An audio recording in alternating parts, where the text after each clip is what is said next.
Happened to me when I was a kid. My parents were involved with loan sharks in the area, and I was kept as insurance that they paid the money they owed. They picked me up from our front yard. At the time, I didn't know I was being kidnapped. I only knew that I went to stay with an uncle who had like 4 girlfriends and a lot of roommates who swore a lot. They didn't touch me.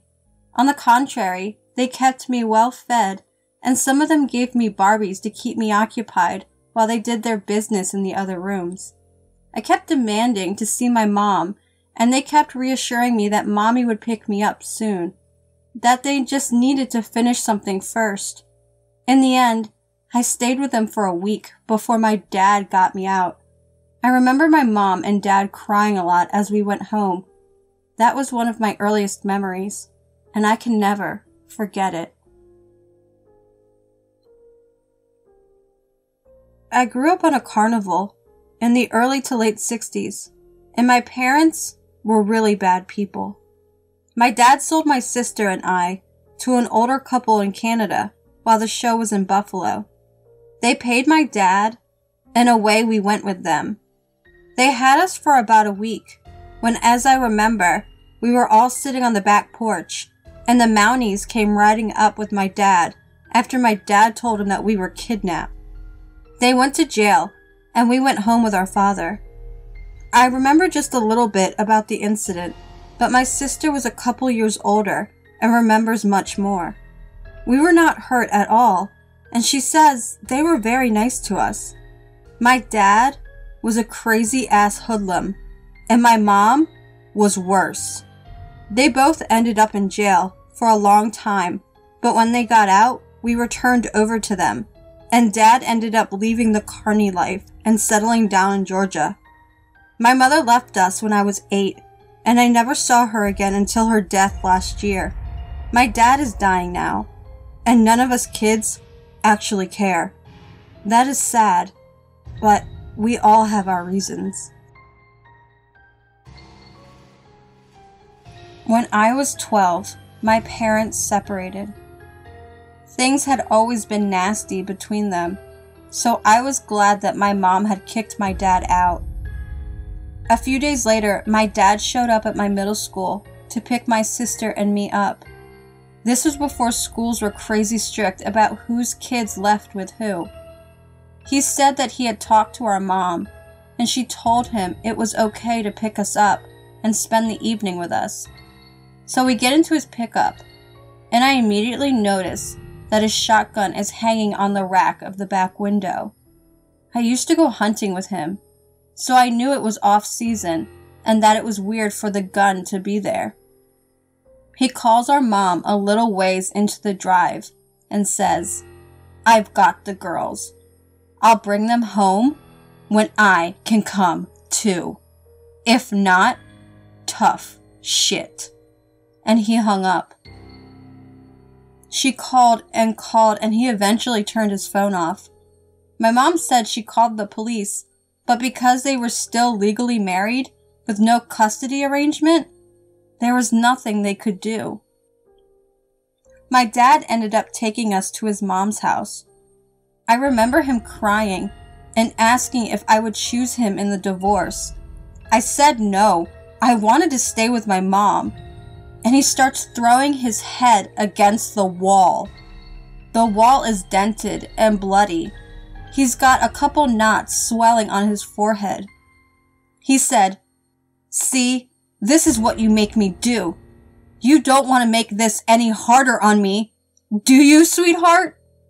Just thinking about that now makes me sick to my stomach. So we're there for a couple of days.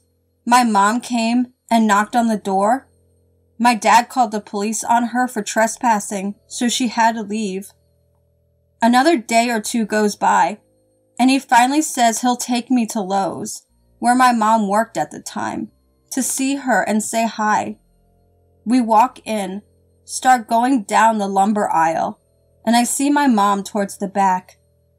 She sees me and drops to her knees, and throws her arms out for me. I start running and make it to her for about a half a second before he ripped me away again. He had a hold on my left hand, barely, fingernails digging in, and was dragging me back out of the store. I still have little scars on the back of my hand from him. I could see my mom chasing after us, screaming, "Someone please help! He's got my baby! That's my little girl!" So he throws me back in the truck and speeds out of there and heads to the backcountry roads. I was bawling and he just kept asking me why I did it. Why did I have to mess it up? We finally get back to his mom's house and there's a couple of cop cars waiting. He finally gave up and we got to go back to our mom. He never got in any trouble for the whole thing besides a nationwide ban from Lowe's. Just to continue the story a little further, my mom had filed for divorce during this time. Divorce takes 60 days from filing to be complete/official. 2 days before it was final and over, my dad called my mom while she was at work, saying, please call this off. We can fix this and get through it. I love you. Please. Crying the whole time. She kept saying, no, it's over. So he finally stops crying and says, so, this is how you want things? She said yes, and he said, fine then, bitch. About an hour and a half later, my mom gets another phone call at work. This time, it's the fire department. Our house was on fire. We lived out in the country, so no one had even seen it until the Swans man drove by and called it in. Well, by that time, it was a total loss. The fire marshal ruled it as an arson, even saying it was a lover's fire or something because the fire had been started on or underneath their bed. I lost everything I had, minus a stuffed animal and the clothes on my back. He never got caught for that either. A few years ago, when he was all fucked up on pills, he admitted to my half-brother that he was behind the whole thing. My situation was kind of kidnapping by my mother. My parents separated when I was in 2nd grade, but didn't finalize the divorce until the summer before 6th grade. In 5th grade, I was living with my dad and visiting my mom on the weekends. Easter weekend, my mom handcuffed me to the bed and wouldn't let me go home. When my dad came to get me, she told him I didn't want to live with him anymore, but was too shy to tell him myself. This was believable because I hated confrontation. She kept me handcuffed to the bed for days. I guess waiting for me to calm down. She escorted me to the bathroom, kept me fed and watered. One morning while my mom was asleep, I was able to wiggle my hand out of the cuff, and I ran away to the gas station and called my dad at the payphone. I didn't even know how I knew his number. My dad came to get me immediately, but my mom had woken up and followed me. It was the closest gas station, and I walked there all the time growing up. She got there before my dad did, and was screaming at me and trying to pull me into her car. My dad eventually came, and I pushed my mom down and jumped into his car. We drove off and headed back to his house. On the way home, we were stopped and surrounded by several cop cars. I don't remember how many. Apparently, my mother had called the cops saying that my dad had kidnapped me. The cops kept asking me questions, but I was crying so much I was probably unintelligible. I don't remember how everything was resolved, but my dad didn't get into trouble, but amazingly, my mother didn't either.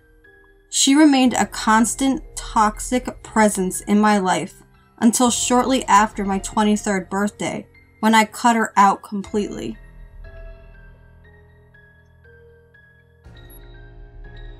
I was 3 blocks away from my house. I was 10 years old and riding my bike. My shoelace got stuck in my chain and I stopped in front of a Christmas tree farm. A van pulled up and a man slid open the sliding door and pulled me into the van. My shoes were still attached to my bike chain, so he ripped off my shoes and threw me in. The man drove about 15 feet before the old man who owned the farm, who witnessed what happened to me, fired his gun into the front end of the car. He disabled the car and yanked me out of the car and called the police. Thank God for him. Years ago, I was 16 and early for school, so I went to my secret journaling spot behind a Burger King that was across the street from my school. I sat down and started writing in my journal. A few minutes later, this older dude walks up and he asks, "Hey, do you like marijuana?" and shows me a large bag full of Max weed. Being a dumb 16-year-old stoner, I say, "Sure." He says, "Let's smoke in my truck," and points to an old yellow truck parked in the corner of an empty parking lot. I told him that I didn't want to get into his truck, but we could sit behind it and smoke. He was okay with that, and we sat in the corner of the parking lot and he rolled the joint. We smoked about half of the joint, and he said, "I think I hear the cops. Let's get in my truck." I was mildly paranoid and dumb enough to go along with it. We sat in his truck and continued smoking the joint. Eventually he says, "No school for you today," and reaches over me to lock my door. I didn't like that and unlocked the door and told him that I was indeed going to school. As he began to pull out of the parking lot, I screamed, "Stop the fucking car!" a few times, but it became clear that he wasn't going to, as he turned onto the main road and began to accelerate. I opened the door and dived out onto the street. He wasn't going too fast yet, so I was okay. I proceeded to go to school and not tell anyone but a few friends what happened. I really regret this looking back. The perpetrator should have been reported, but I was afraid to get in trouble because of the weed. It really depends on what you consider a kidnapping. But the way I see it, I was legally kidnapped. There are companies out there that charge anywhere from hundreds to thousands of dollars to arrive any time of day and surprise your child, cuffing them, throwing them in a car, and driving them anywhere without any explanation. Typically, transporters are hired to move a youth from their home or wherever they're staying at the time to a residential program, boarding school, military program, or hospital where they are troubled and posing a potential flight risk. There are plenty of people out there who think that sending their kids away when a problem occurs is the only solution. And truthfully, for some, that's an accurate mindset. However, that was not the situation I was in. My parents have never exactly been the parenting type. Always big kids. Self-titled Disneyland parents. Always wanting to play. Struggling when it came to discipline and taking care of responsibilities. They weren't exactly prepared to raise a child past the years where lunch options and bedtimes were the biggest concerns. I'll be honest, before I continue, I was never a bad kid. I've done a lot of shitty things in my adult life that I have to make up for, but I was never an unruly child. My parents had a lot going on in their own lives that bled down into mine, and eventually became physically abusive and consistently watching them argue and battle each other. Knowing this, I kept to myself and kept to the rules. The youth I met when I was in the program weren't anything like me. These kids used and sold hard drugs. They prostituted, they lied, they stole, they ran away, and they fought. A lot of them already had pretty large criminal histories. The program I attended wasn't the type of place you send a kid who you don't want to parent so you can go out and have some fun. It's the type of place you send a child who you're trying to keep out of prison or a cemetery. Anyway, before I digress too much, back to the transporters. At some point around my 13th birthday, my parents decided that the whole loving parenting thing wasn't for them.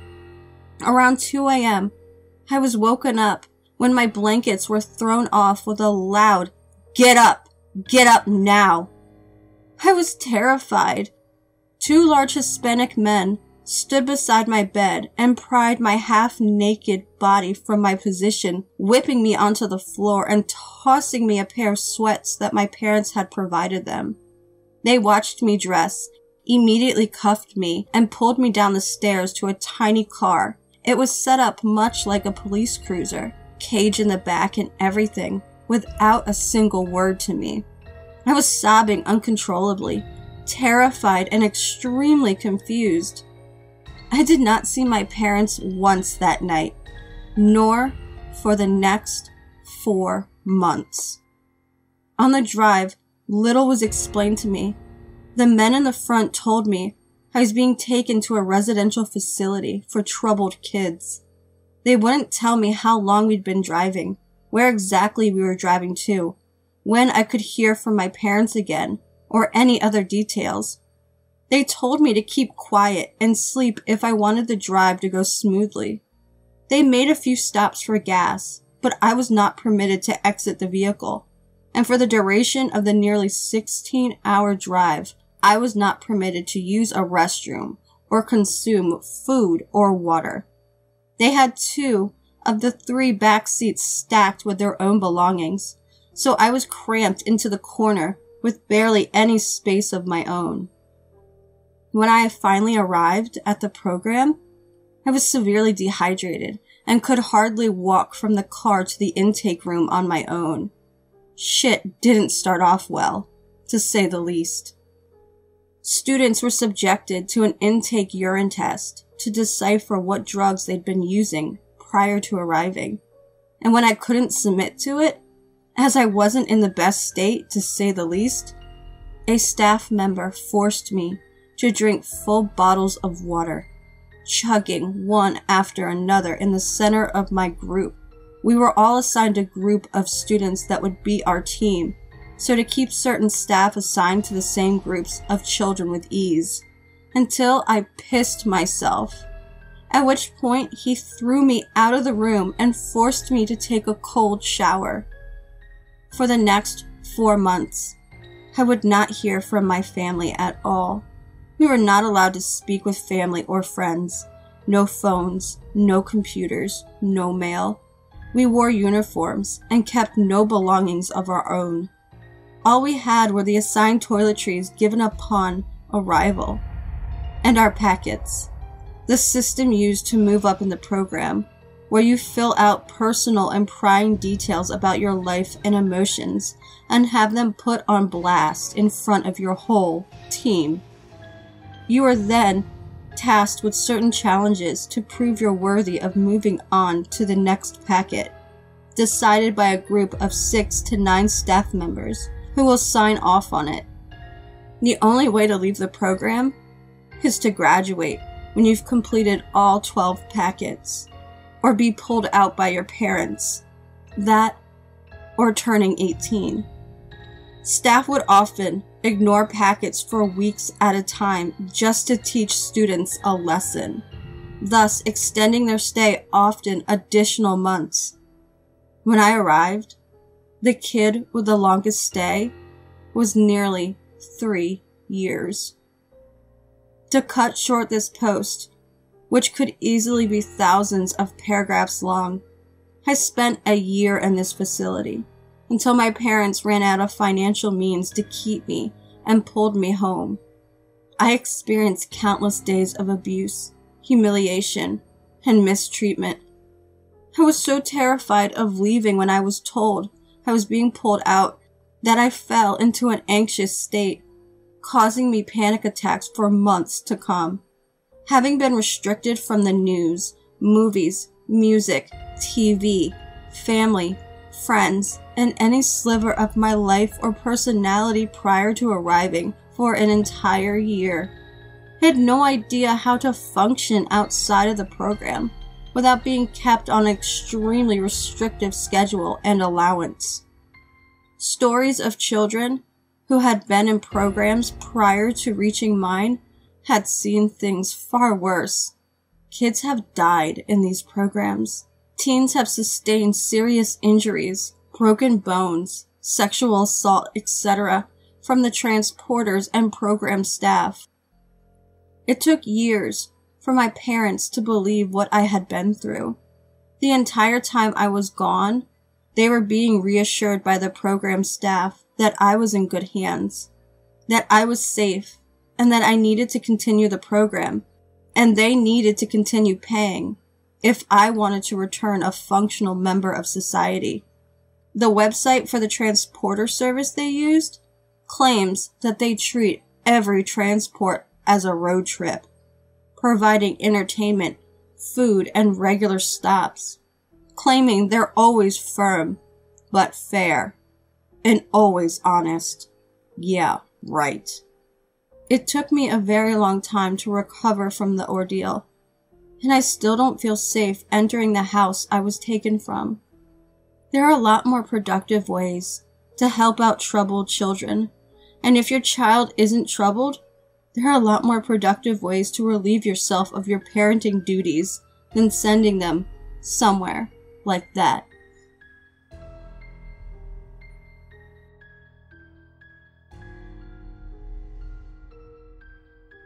Thank you for watching. I always appreciate the support you show me, and I'm forever grateful for it. Hope everyone had a wonderful day. All my social media information is in the description box below. All the story, music, and image information is below as well. And don't forget,